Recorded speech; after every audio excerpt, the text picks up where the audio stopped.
ৰাতিপুৱা আজি সোনকালে মানে উঠোঁতে 8:30 বাজিল। উঠি ফালে আঁঠুৱাখন খুলিলোঁ। ভাবিলোঁ আজি অকণমান বাহিৰত ফুৰিয়ে আহোঁ। তো জোতা মোজা পিন্ধি লৈ একদম ৰেডি হৈ গ'লোঁ বাহিৰত ফুৰিব যাব। তো বাহিৰত দেখা পাই মই প্ৰথমতে ওপৰত গ'লোঁ। ওপৰৰ পৰা চালোঁ গোটেই বগা হৈ আছে একদম। বাহিৰত কেনেকৈ যাম? তথাপিও আৰু জোচ এটা আছিল অলপ খোজকাঢ়ি আহোঁ বুলি। তো জিমো যোৱা নাই বহুত দিন। তো অকণমান ৱাকে কৰি আহোঁ।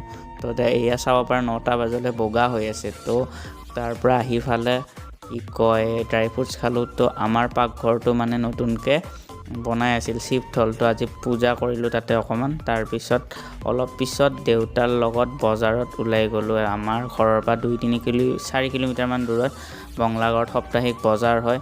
তো তাতে যাই অকণমান শাক পাচলি দেউতাৰ লগত কিনিলোঁ। এয়া দেখিব পাৰিছে মোনা ভৰ্তি 3টা মোনা। তাৰপিছত সন্ধিয়া এখন বিয়া আছিল।